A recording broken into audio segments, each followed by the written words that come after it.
السلام علیکم ورحمۃ اللہ وبرکاتہ۔ امید ہے کہ آپ تمام ہی حضرات خیریت سے ہوں گے۔ فرائیڈے کمنٹ باکس کے ایک نئے ایپیسوڈ کے ساتھ میں مفتی خالد قاسمی اپنے تمام بھائیوں بہنوں اور دوستوں احباب کی خدمت میں حاضر ہوں اور امید کرتا ہوں کہ آپ تمام ہی حضرات خیریت سے ہوں گے۔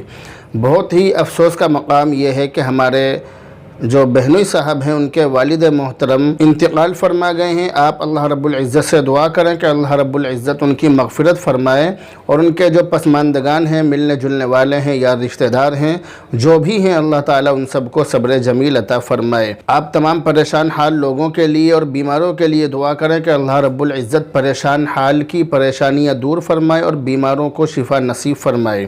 تو بہرحال سوال و جواب کا سلسلہ شروع کیا جا رہا ہے۔ پہلا سوال جو ہم نے آج لیا ہے یہ محمد صادق صاحب کی طرف سے ہے۔ کہہ رہے ہیں مفتی صاحب اگر نماز میں قرات کرتے وقت بیچ میں کوئی آیت چھوٹ جائے تو کیا حکم ہے؟ نماز ہوگی یا نہیں، اور نہیں ہوگی تو اب کیا کریں؟ اللہ آپ کی ہر جائز مراد کو پورا فرمائے، آپ کی حاسدوں کے حسد سے، دشمن کی دشمنی سے، شیطان کی شیطانیت سے، دھوکہ دینے والوں کے دھوکے سے، جادوگر کے جادو سے، ظالم کے ظلم سے، ہر برائی کے شر سے، نظر بد سے، قرض سے، تنگ دستی سے، پریشانی سے، مشکلات سے، آفت سے، ہر چھوٹی بڑی بیماری سے اللہ رب العزت آپ کی حفاظت فرمائے۔ اللہ آپ کے علم میں، رزق میں، مال میں، عمل میں برکت عطا فرمائے، دنیا بھی اور آخرت بھی بہتر بنائے۔ اللہ سے دعا ہے کہ اللہ ہماری ہر ٹوٹی پھوٹی دعاؤں کو قبول فرمائے۔ آپ نے جو اتنی ساری دعائیں دی ہیں، میری دعا ہے کہ اللہ رب العزت آپ کی تمام ہی دعاؤں کو شرف قبولیت سے نوازے، میرے حق میں اور تمام امت مسلمہ کے حق میں ان تمام دعاؤں کو قبول فرمائے۔ آپ نے جو سوال کیا ہے، اس سوال کا جواب یہ ہے کہ اگر کوئی شخص ایک آیت پڑھنے کے بعد یا فرض کی مقدار قرات کرنے کے بعد بھول کر کچھ آیتیں چھوڑ کر آگے سے پڑھ لے تو ایسی صورت میں سجدہ سہو اس پر واجب نہیں ہوگا، سجدہ سہو کے بغیر اس کی نماز ہو جائے گی۔ امید ہے کہ آپ اس مسئلے کو بہت اچھی طرح سمجھ گئے ہوں گے۔ حافظ محمد صادق صاحب نے دوسرا سوال یہ کیا ہے سلام اور دعا کے بعد کہ مفتی صاحب نفل نماز میں آواز سے قرآن پڑھ سکتے ہیں یا نہیں، اکیلے میں آواز سے؟ جواب عنایت فرمائیں۔ آپ نے جو سوال کیا ہے اس سوال کا جواب یہ ہے کہ اگر کوئی شخص دن میں نفل نماز پڑھے تو اس میں اس کے لیے لازم ہے، ضروری ہے کہ وہ آہستہ سے قرات کرے، آواز سے قرات نہ کرے۔ جہری قرات کرنا اس میں درست نہیں ہے۔ اور اگر کوئی شخص رات میں نفل نماز پڑھے اور وہ جماعت کی نماز نہ ہو، جیسے تراویح کی نماز، بلکہ نماز پڑھنے والا منفرد ہو اور تنہا ہو، اکیلے ہی نماز پڑھ رہا ہو، تو پھر ایسی صورت میں اس کو اختیار ہے کہ وہ جہری قرات کرے یا سری قرات کرے، یعنی آواز سے پڑھے یا آہستہ سے پڑھے، اس کے لیے دونوں ہی طرح سے پڑھنا جائز ہے، کوئی حرج نہیں ہے، دونوں ہی طرح سے پڑھ سکتا ہے۔ اس میں شرط یہ ہے اگر آواز سے پڑھ رہا ہے تو شرط یہ ہے کہ اس کی آواز سے کسی بیمار کو یا کسی سونے والے شخص کو پریشانی نہ ہو۔ ایسا نہ ہو کہ آدمی اتنی آواز سے پڑھے کہ بیمار شخص کو یا کوئی شخص آرام کر رہا ہے، سو رہا ہے، اس کو کوئی پریشانی ہو، تو ایسا نہیں ہونا چاہیے، پریشانی نہیں ہونی چاہیے۔ بغیر پریشان کیے وہ آواز سے پڑھ سکتا ہے۔ تو بہرحال رات کی جو نمازیں ہیں، جو نفل نماز رات میں وہ تنہائی میں پڑھ رہا ہے، اس میں اس کو اختیار ہے، چاہے تو آہستہ سے پڑھ لے، چاہے آواز سے پڑھ لے، دونوں طرح سے گنجائش ہے۔ امید ہے کہ آپ اس مسئلے کو بہت اچھی طرح سمجھ گئے ہوں گے۔ اگلا کمنٹ ہے محمد آصف شیرپور مظفر نگر یوپی سے، کہہ رہے ہیں السلام علیکم ورحمۃ اللہ وبرکاتہ۔ وعلیکم السلام ورحمۃ اللہ وبرکاتہ۔ مفتی صاحب اگر امام صاحب ایک آیت پڑھنے کے بعد ایک آیت چھوڑ دیں اور انہوں نے قرات آگے جاری رکھی تو کیا ایسی صورت میں سجدہ سہو واجب ہوا ہے یا نہیں؟ اس سوال کا جواب دیا جا چکا ہے، آپ اس سوال کا جواب دیکھ سکتے ہیں۔ اگلا سوال ہے محمد شعیب ہاپوڑ کی طرف سے، کہہ رہے ہیں مفتی صاحب السلام علیکم۔ وعلیکم السلام۔ امید ہے کہ آپ خیریت سے ہوں گے۔ الحمدللہ، اللہ کا شکر ہے۔ یہ کہہ رہے ہیں کہ ایک مسئلہ معلوم کرنا ہے کہ جیسے انسان کے بدن پر جگہ جگہ سفید نشان ہو جاتے ہیں، اسی طرح جانور کے بدن پر بھی ہو جاتے ہیں۔ اگر کسی جانور کے بدن پر اس طرح سفید نشان ہو جائیں تو اس کی قربانی کرنا کیسا ہے؟ برائے مہربانی جواب دے کر شکریہ کا موقع عنایت فرمائیں۔ آپ نے جو سوال کیا ہے اس سوال کا جواب یہ ہے کہ جانور کے بدن پر اس طرح کے نشان ہو جانا یہ عیب نہیں ہے، جانور کے حق میں اس کو عیب نہیں مانا جائے گا، اور یہ ایسا عیب نہیں ہے کہ جس کی وجہ سے قربانی میں کوئی خرابی آتی ہو، اس لیے ایسے جانور کی قربانی جائز ہے جس کے بدن پر سفید نشان ہوں۔ اگلا سوال محمد شعیب ہاپور نے یہ کیا ہے کہ ایک بچے نے جمعہ کی نماز پڑھائی اور اس نے سورہ ضحیٰ شروع کی اور پڑھتے پڑھتے سورہ علق میں پہنچ گیا. اس نے سورہ علق پوری کر دی. سورہ علق کے آخر میں سجدہ ہے. اس نے سجدہ نہیں کیا بلکہ قاعدہ اخیرہ میں سجدہ سہو کر لیا. اگر سجدہ سہو نہ کرتا تو بھی نماز ہو جاتی، مگر اس نے جو سجدہ سہو کیا ہے اب اس کا کیا حکم ہے؟ اس کا جواب عنایت فرمائے. اس سوال کا جواب یہ ہے کہ اگر کسی شخص پر سجدہ سہو واجب نہ ہو لیکن وہ پھر بھی سجدہ سہو کر لے، نماز میں اگر کسی آدمی پر سجدہ سہو مثال کے طور پر واجب نہیں ہوا لیکن اس نے سمجھا کہ مجھ پر سجدہ سہو واجب ہو گیا اور پھر اس نے سجدہ سہو کر لیا لیکن بعد میں پتہ چلا کہ سجدہ سہو نہیں کرنا چاہیے تھا، تو ایسی صورت میں نماز ہو جائے گی، نماز میں کوئی حرج نہیں ہے. تو خلاصہ یہ ہے کہ اگر کسی پر سجدہ سہو واجب نہ ہو اور وہ پھر بھی سجدہ سہو کر لے تو بھی اس کی نماز ہو جائے گی. اگلا کمنٹ ہے رضا الحق کی طرف سے. انہوں نے اپنی بہن کے بارے میں یہ خواب دیکھا ہے. خواب کو میں نے تسلی سے پڑھ لیا ہے. اس خواب کی تعبیر یہ ہے کہ خواب دیکھنے والے کی بہن کو دنیاوی اعتبار سے بہت زیادہ ترقی ملنے کی نشانی ہے. اگلا کمنٹ محمد ذاکر عباسی شہید نگر غازی آباد سے کہہ رہے ہیں السلام علیکم ورحمۃ اللہ وبرکاتہ. وعلیکم السلام ورحمۃ اللہ وبرکاتہ. کیسے ہیں آپ حضرت؟ الحمدللہ، اللہ کا شکر ہے. حضرت آپ نے جو فرائیڈے کمنٹ باکس میں بتایا تھا کہ ناف کے نیچے کے بال دبر کے آس پاس کے کاٹنے چاہیے، تو یہ دبر کسے کہتے ہیں؟ یہ سمجھ میں نہیں آیا ہمارے، پلیز بتا دیجئے. دبر کے معنی ہے پاخانے کا مقام، پاخانے کے مقام کو دبر کہتے ہیں. اگلا کمنٹ نازیہ رضوان قریشی دبئی سے. انہوں نے اپنی والدہ کے بارے میں خواب دیکھا ہے. خواب کو میں نے تسلی سے پڑھ لیا ہے. اس خواب کی تعبیر یہ کہ خواب دیکھنے والی کی طرف سے ان کی والدہ کسی بات کو لے کر بہت زیادہ غمگین ہیں. اللہ تعالی رحم کا معاملہ فرمائے. اگلا کمنٹ شکیل احمد بریلی سے. کہہ رہے ہیں مفتی صاحب السلام علیکم. وعلیکم السلام. مفتی صاحب بنا داڑھی والے کو سلام کرنا کیسا ہے اور سلام نہ کریں تو کیا گناہ ہے؟ آپ نے جو سوال کیا ہے اس سوال کا جواب یہ ہے کہ اگر کوئی شخص اعلانیہ یعنی کھلا طور پر فسق اور کبیرہ گناہوں کا ارتکاب کرتا ہے، کوئی شخص کھلا گناہ کرتا ہے، کبیرہ گناہ کرتا ہے، تو ایسے شخص کو سلام کرنے میں پہل کرنا مکروہ ہے. ایسے شخص کو سلام میں پہل نہیں کرنی چاہیے. یعنی جو شخص گناہ کر رہا ہے تو ہماری ذمہ داری ہے کہ ہم اس کو سلام میں پہل نہ کریں. لیکن اگر وہ سلام میں پہل کر رہا ہے جو گناہ کرتا ہے، کھلا گناہوں کا ارتکاب کرتا ہے، تو اگر وہ شخص پہل کر رہا ہے تو ایسی صورت میں اس کا جواب دینے میں کوئی حرج نہیں ہے. البتہ اگر کوئی شخص کھلا گناہ نہ کرتا ہو، کھلا کبیرہ گناہوں کا ارتکاب نہ کرتا ہو، تو ایسے شخص کو سلام کرنے میں پہل کرنا مکروہ نہیں ہے. اس کو سلام کرنے میں پہل کر سکتے ہیں، اس میں کوئی کراہت نہیں ہے. اسی طرح جو شخص کھلا کبیرہ گناہ کرتا ہے تو اگر اس کو سلام میں پہل کرنے میں مقصد یہ ہو کہ اس کے ساتھ صلہ رحمی کرنی ہے یا اس کو سیدھے راستے کی طرف لانا ہے اور اس کو گناہوں سے توبہ کرانا مقصد ہو، تو اگر اس طرح کے مقاصد پیش نظر ہوں، ذہن کے اندر یہ بات ہو کہ ہم اس کو سلام کرنے میں پہل کریں گے تو اس کے اندر سدھار پیدا ہوگا، یہ غلط کاموں سے بچے گا، کبیرہ گناہوں سے بچے گا، الٹے کاموں سے بچے گا، تو ایسی صورت میں اگر کوئی شخص سلام کرنے میں پہل کرے تو اس کے لیے پہل کرنے میں کوئی حرج نہیں ہے، پھر وہ پہل کر سکتا ہے. تو اس پورے مسئلے کا خلاصہ آپ اچھی طرح سمجھ گئے ہوں گے کہ جو کھلا گناہ کرتا ہے ہم اس کو سلام میں پہل نہیں کر سکتے ہیں، ہمارے لیے مکروہ ہے. لیکن اگر وہ سلام کرے تو ہم اس کا جواب دیں گے. لیکن جو شخص کھلا گناہ نہیں کرتا ہے کھلا گناہ نہیں کرتا تو ایسے شخص کو ہم سلام کرنے میں پہل کریں گے. اس میں کوئی کراہت نہیں ہے، یہ مکروہ نہیں ہے. تو داڑھی کٹوانا یہ کھلا گناہ ہے تو ایسے شخص کو سلام کرنے میں پہل نہیں کرنی چاہیے. لیکن ایک بات یاد رکھیے کہ اگر ہمارے پیش نظر یہ بات ہو، ہمارے ذہن میں یہ بات ہو کہ ہم اس کو سیدھے راستے کی طرف لائیں گے، اس کو غلط کاموں سے بچائیں گے، اس کے ساتھ صلہ رحمی کریں گے، تو صلہ رحمی کے طور پر اگر سلام میں کوئی شخص پہل کر رہا ہے تو اس کی گنجائش ہے، اس میں کوئی حرج نہیں ہے. یہ جو میں نے پوری تفصیل بتلائی ہے، اس پوری تفصیل میں رشتہ دار اور اجنبی لوگ، تمام لوگوں کے لیے یہ حکم ہے، سب اس میں برابر ہیں. اگلا کمنٹ ہے امیر احمد کی طرف سے. کہہ رہے ہیں السلام علیکم مفتی صاحب. وعلیکم السلام.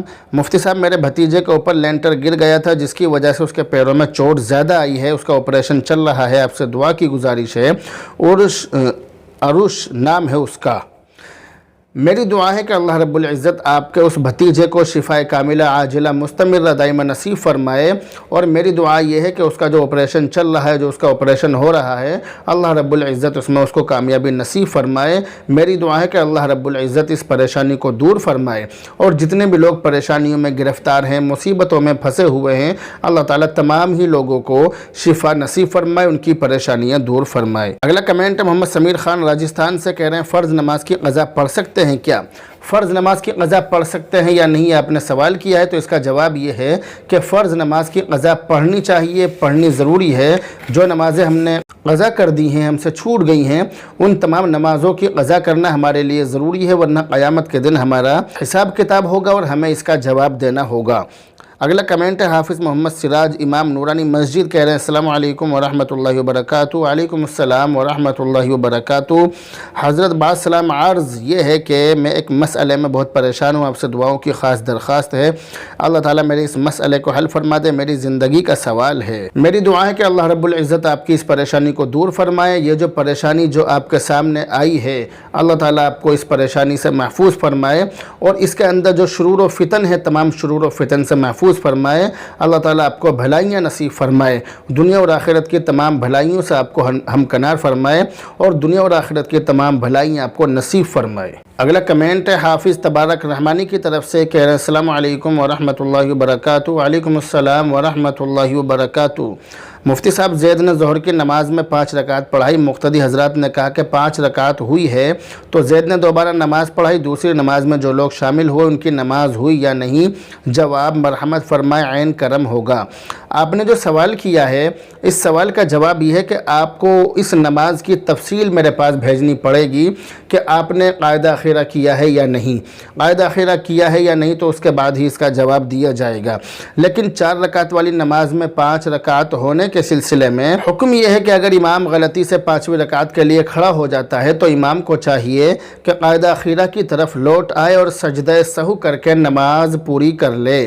لیکن اگر امام 5ویں رکعت کا سجدہ بھی کر لیتا ہے تو مزید 1 رکعت ملا کر 6 رکعت پوری کر لے، یہ 2 رکعت نفل ہو جائیں گی۔ لیکن یہ اس صورت میں ہے کہ اگر امام نے قاعدہ کیا ہے، قاعدہ اخیرہ کیا ہے، تو اگر قاعدہ اخیرہ کیا ہے تو 4 رکعت کا فریضہ ادا ہو جائے گا، اور اگر قاعدہ اخیرہ نہیں کیا ہے تو اس کی یہ نماز پوری کی پوری باطل ہو جائے گی، اس کو اس نماز کو لوٹانا پڑے گا، یہ نماز اس کے لیے لوٹانی ضروری ہوگی۔ امید ہے کہ آپ اس مسئلے کو اچھی طرح سمجھ گئے ہوں گے۔ اس مسئلے کا خلاصہ یہ ہے کہ 5ویں رکعت کے بعد 6ٹھی رکعت ملا لینا یا صرف 5 رکعت پڑھنا، تو اس صورت میں فریضہ یعنی 4 رکعت فرض جو ہیں وہ اسی صورت میں ادا ہوں گی جبکہ اس نے قاعدہ اخیرہ کیا ہو۔ اگر قاعدہ اخیرہ نہیں کیا ہے تو اس کی وہ 4 رکعت بھی نہیں ہوں گی، ساری کی ساری رکعتیں بیکار اور باطل ہو جائیں گی۔ امید ہے کہ آپ اس مسئلے کو بہت اچھی طرح سے سمجھ گئے ہوں گے۔ اگلا کمنٹ ہے عبد المصور شاملی کی طرف سے، انہوں نے کافی لمبا خواب دیکھا ہے، خواب میں نے تسلی سے پڑھ لیا ہے۔ اس خواب کی تعبیر یہ ہے کہ خواب دیکھنے والے کو مالی اعتبار سے بہت بڑی خوشی حاصل ہونے والی ہے انشاءاللہ تعالی۔ اگلا کمنٹ ہے حافظ تبارک رحمانی کی طرف سے، کہہ رہے ہیں السلام علیکم ورحمۃ اللہ وبرکاتہ۔ وعلیکم السلام ورحمۃ اللہ وبرکاتہ۔ حضرت ایک صاحبہ ہے، جب بھی وہ پاخانہ کرتی ہے تو اس کے ساتھ خون بھی آتا ہے، جب وہ پاخانے سے فارغ ہو جاتی ہے تو خون رک جاتا ہے، تو کیا وہ ایسی صورت میں نماز پڑھ سکتی ہے یا نہیں؟ جواب مرحمت فرمائے، عین و کرم ہوگا محمد تبارک رحمانی۔ جو صورتحال آپ نے اس خاتون کی ذکر کی ہے، ایسی صورت میں اس خاتون کی نماز ہو جائے گی، نماز میں کسی بھی طرح کی کوئی کراہت نہیں آئے گی۔ اگلا کمنٹ قاری حفظ الرحمن صاحب کی طرف سے، کہہ رہے ہیں السلام علیکم ورحمۃ اللہ وبرکاتہ۔ وعلیکم السلام ورحمۃ اللہ وبرکاتہ۔ امید کرتا ہوں کہ آپ خیریت سے ہوں گے۔ الحمدللہ، اللہ کا شکر ہے۔ آپ سے ایک مسئلہ معلوم کرنا ہے۔ مسئلہ یہ ہے کہ کسی شخص کا مثلاً 1 جنوری کو انتقال ہوا ہے اور آج اس کے انتقال کو 126 دن ہو گئے، تو پورے 130 دن ہونے کے بعد عدت میں سے شام میں اٹھنا ہے یا صبح 11 بجے، کیونکہ انتقال صبح 11 بجے ہوا ہے۔ آپ نے جو سوال کیا، اس سوال کا جواب یہ ہے کہ اس کی عدت 130 دن پوری اس کو کرنی ہے۔ پہلی تو اس کے اندر بات یہ ہے۔ اب دوسری بات آپ نے یہ ذکر کی ہے کہ عدت میں سے کس وقت اٹھنا ہے، تو اس سوال کا جواب یہ ہے کہ شوہر کا انتقال ہوتے ہی عورت کی عدت شروع ہو جاتی ہے۔ اب مثال کے طور پر جیسا کہ آپ نے ذکر کیا کہ صبح 11 بجے انتقال ہوا، تو عدت بھی صبح 11 بجے سے شروع ہو گئی۔ اب جب اس کی عدت 11 بجے سے شروع ہو گئی تو 130 دن ہونے کے بعد 11 بجے ہی اس کی عدت پوری ہو جائے گی۔ ایسا نہیں ہے کہ عدت میں سے شام کو اٹھنا ہو، بلکہ عدت میں سے صبح 11 بجے اٹھنا ہے۔ لیکن اگر کوئی عورت گھنٹے 2 گھنٹے لیٹ اٹھنا چاہے تو اٹھ سکتی ہے، اس میں کوئی حرج نہیں ہے، لیکن وقت سے پہلے اٹھنا منع ہے، وقت کے بعد ہی اٹھا جائے گا، وقت کے بعد ہی اٹھنا پڑے گا۔ اگلا کمنٹ ہے محمد نسیم انصاری بگھا بہار سے، کہہ رہے ہیں السلام علیکم مفتی صاحب۔ وعلیکم السلام۔ کہہ رہے ہیں کہ جو نماز سفر میں چھوٹی ہے اس نماز کو کیسے قضا کریں؟ عشاء کی 4 ہی پڑھیں یا پھر اس نماز کو 2 پڑھنی پڑیں گی، اور جیسے ظہر کی؟ جواب دے کر شکریہ کا موقع عنایت فرمائیں۔ اس سوال کا جواب یہ ہے کہ جس طرح سے نماز چھوٹی ہے، یعنی آپ کی سفر میں نماز چھوٹی ہے تو سفر کی نماز اگر گھر پر آ کر پڑھ رہے ہیں تو سفر والی ہی پڑھنی پڑے گی۔ یعنی اگر سفر کی نماز چھوٹی ہے تو آپ گھر پر آنے کے بعد بھی 4 رکعت کی جگہ 2 رکعت ہی پڑھیں گے، اور اگر سفر میں نہیں چھوٹی ہے بلکہ گھر پہنچنے کے بعد چھوٹی ہے تو پھر تو آپ گھر پر آ گئے اور گھر پر آپ نے اس کا وقت پا لیا، تو ایسی صورت میں آپ 4 رکعت کی 4 ہی پڑھیں گے۔ تو سفر میں جو نمازیں چھوٹی ہیں ان نمازوں کی قضا جب آپ کریں گے تو 4 رکعت کی جگہ 2 رکعت آپ کو پڑھنی ہوگی۔ اگلا کمنٹ محمد شاہد کی طرف سے، کہہ رہے ہیں حضرت میں آپ سے ایک التماس کرتا ہوں کہ آپ ایک کلپ بنائیں جس کا وقت لگ بھگ آدھا گھنٹہ ہو، اس میں آپ امام اعظم ابو حنیفہ کی سوانح حیات پیش کریں اور ان کی وفات کا مکمل بیان پیش کریں۔ یہ جو آپ نے خواہش کا اظہار کیا ہے یہ بہت محنت طلب کام ہے، کیونکہ حضرت والا کی حضرت امام اعظم ابو حنیفہ کی پوری سوانح عمری کو ترتیب دینا، پوری سوانح عمری کو کتابوں میں سے تلاش کرنا اور پھر اس کو ترتیب دینا، یہ بہت زیادہ محنت طلب کام ہے، لیکن جب آپ نے خواہش کا اظہار کیا ہے تو انشاءاللہ تعالی اس پر عمل کیا جائے گا۔ دعا کیجئے کہ مجھے وقت مل جائے۔ اگلا کمنٹ ہے مولانا مسرور احمد قاسمی صاحب دیوبند محتمم جامعۃ الرشید دیوبند کی طرف سے، کہہ رہے ہیں مفتی صاحب اگر کسی لڑکی کی رخصتی ہو گئی ہو اور خلوت نہ ہوئی ہو تو طلاق کے بعد عدت کی جائے گی یا نہیں؟ اس سوال کا جواب یہ ہے کہ اگر کسی عورت کی کسی لڑکی کی رخصتی ہو گئی لیکن اس نے تنہائی میں شوہر کو نہیں پایا، اس نے خلوت حاصل نہیں کی، خلوت صحیحہ اس نے نہیں پائی، تو ایسی صورت میں اگر اس کو طلاق دے دی جائے، اس کی طلاق ہو جائے تو اس کو طلاق کے بعد عدت گزارنے کی ضرورت نہیں ہے، عدت گزارنا اس کے لیے لازم اور ضروری نہیں ہے۔ جب تک شوہر کے ساتھ خلوت نہ پائی گئی ہو عدت گزارنے کا سوال ہی پیدا نہیں ہوتا ہے۔ اگلا کمنٹ ہے سمیر پٹھان کی طرف سے، کہہ رہے ہیں کہ اس مدرسے میں کون کون سی پڑھائی ہوتی ہے؟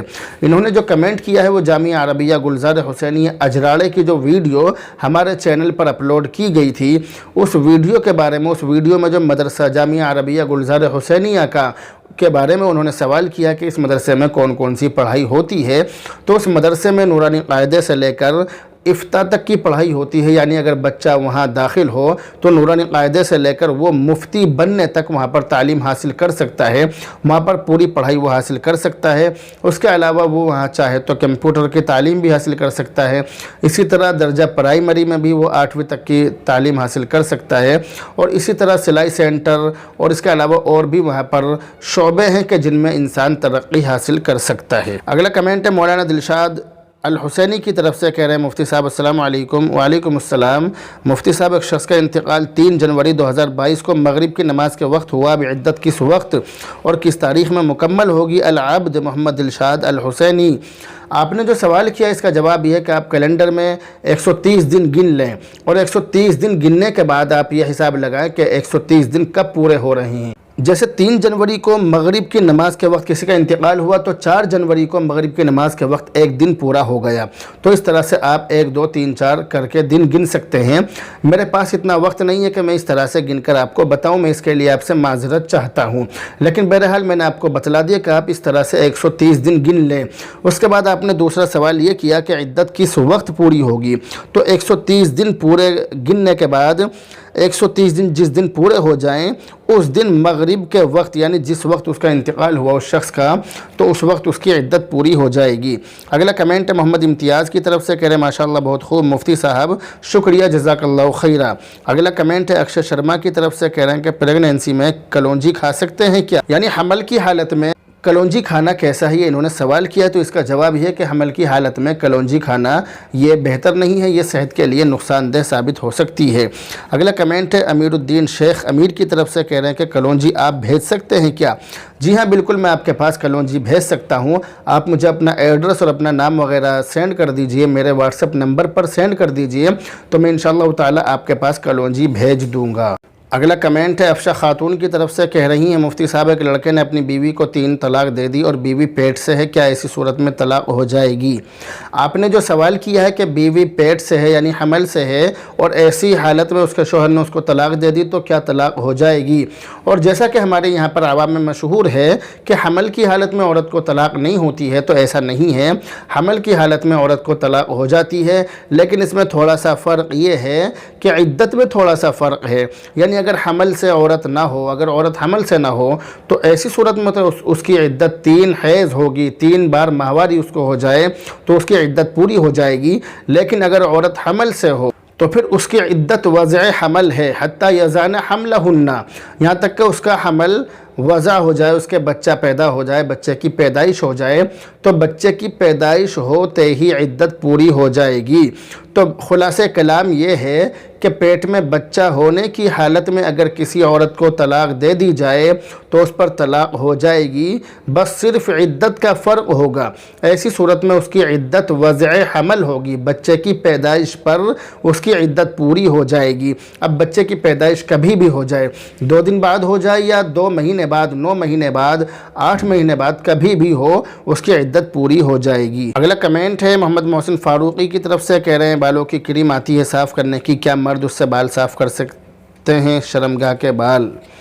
آپ نے جو سوال کیا ہے کہ مرد کے لیے شرمگاہ کے بال کریم وغیرہ سے صاف کرنا کیسا ہے، تو اس سوال کا جواب یہ ہے کہ مرد کے لیے زیر ناف اور بغل کے بال بلیڈ یا اس طرح سے صاف کرنا بہتر ہے، لیکن اگر مرد چاہے تو پاؤڈر اور کریم وغیرہ سے بھی اپنے شرمگاہ کے بال اور بغل وغیرہ کے بال صاف کر سکتا ہے، بالکل جائز ہے، اس میں کوئی حرج نہیں ہے۔ تو اس میں بہتر تو یہی ہے کہ مرد اپنے بغل اور زیر ناف کے بال بلیڈ یا اس طرح وغیرہ سے صاف کرے، لیکن اگر وہ کریم وغیرہ سے بھی صاف کرنا چاہے تو کر سکتا ہے، کوئی حرج نہیں ہے، جائز ہے، بالکل کر سکتا ہے۔ اگلا کمنٹ ہے امہ 54 کی طرف سے، انہوں نے کافی لمبا خواب دیکھا ہے، خواب کو میں نے تسلی سے پڑھ لیا ہے۔ اس خواب کی تعبیر یہ کہ خواب دیکھنے والی کا جو شوہر ہے وہ اپنے والدین کے ساتھ اور خاص طور سے اپنے گھر کی بہن اور ماں کے ساتھ حسن سلوک کرنا چاہتا ہے۔ اگلا کمنٹ ہے محمد زبیر کی طرف سے، انہوں نے ایک خواب دیکھا ہے، اس خواب کی تعبیر یہ ہے کہ گھریلو پریشانی اس خواب دیکھنے والے کی دور ہونے والی ہے انشاءاللہ تعالی۔ اگلا کمنٹ ہے گلشن سیفی کی طرف سے، کہہ رہے ہیں بہت بڑھیا مفتی صاحب، شکریہ جزاک اللہ خیرہ۔ اگلا کمنٹ ہے لائک سیفی کی طرف سے، کہہ رہے ہیں جزاک اللہ، شکریہ جزاک اللہ خیرہ۔ اگلا کمنٹ ہے محمد حنیف کی طرف سے، کہہ رہے ہیں سلام، دعا کے بعد انہوں نے سوال کیا ہے کہ 3 اور 4 رکعت والی نماز میں 2 رکعت کے بعد بھول سے بلند آواز سے سورہ فاتحہ پڑھ لی تو کیا سجدہ سہو کرنا پڑے گا؟ یہ جو صورتحال آپ نے ذکر کی ہے، اس صورت میں اگر 3 تسبیح یا اس سے زیادہ مقدار میں جہرن تلاوت کی یعنی آواز سے پڑھ لیا، سورہ فاتحہ آواز سے پڑھ لی، تو ایسی صورت میں سجدہ سہو کرنا پڑے گا۔ اگر سجدہ سہو نہیں کیا تو اس نماز کو وقت رہتے، اس کا جب تک وقت ہے اس نماز کا، اس کو لوٹانا واجب ہے، اور اگر وقت کے اندر اس نماز کو نہیں لوٹایا اور اس کا وقت نکل گیا تو ایسی صورت میں اس نماز کو لوٹانا پھر مستحب ہے۔ یہ جو سوال ہے یہ کیا ہے محمد حنیف نے، سلام دعا کے بعد انہوں نے یہ سوال کیا ہے کہ 6 مہینے کا بھیڑ کا عقیقہ ہو سکتا ہے یا نہیں؟ 6 مہینے کا بھیڑ اور دمبا اگر اتنا موٹا اور فربا ہو کہ سال بھر کا معلوم ہوتا ہو، اور سال بھر کے دمبے میں، سال بھر کے جو دمبے اور بھیڑ ہیں ان میں چھوڑنے کے بعد زیادہ فرق معلوم نہ ہوتا ہو بلکہ ان جیسا ہی معلوم ہوتا ہو، تو ایسی صورت میں ایسے بھیڑ اور دمبے کی قربانی بھی جائز ہے اور ایسے بھیڑ اور دمبے کا عقیقہ کرنا بھی جائز ہے، درست ہے، صحیح ہے، اس میں کوئی حرج نہیں ہے۔ تو 6 مہینے کے بھیڑ اور دمبے کا بھی عقیقہ ہو جائے گا۔ امید ہے کہ آپ اچھی طرح سمجھ گئے ہوں گے۔ تو بہرحال یہ تھے فرائیڈے کمنٹ باکس کے ایپیسوڈ نمبر 90 کے سوالوں کے جواب جو میں نے آپ کو دیے ہیں۔ اس ایپیسوڈ میں آپ کے سوالوں سوالوں کے جواب امید ہے کہ آ گئے ہوں گے۔ بہرحال آپ دعا کرتے رہیں اللہ رب العزت اسی طرح ہمیں ایک دوسرے کے روبرو رہنے کی توفیق نصیب فرمائے، امت مسلمہ کو تمام پریشانیوں سے محفوظ فرمائے، اور آپ دعا کریں کہ اللہ رب العزت تمام پریشان حالوں کی پریشانیاں دور فرمائے۔ بہرحال اب آپ سے رخصت ہوتے ہیں، دعاؤں میں یاد رکھیں۔ السلام علیکم ورحمۃ اللہ وبرکاتہ۔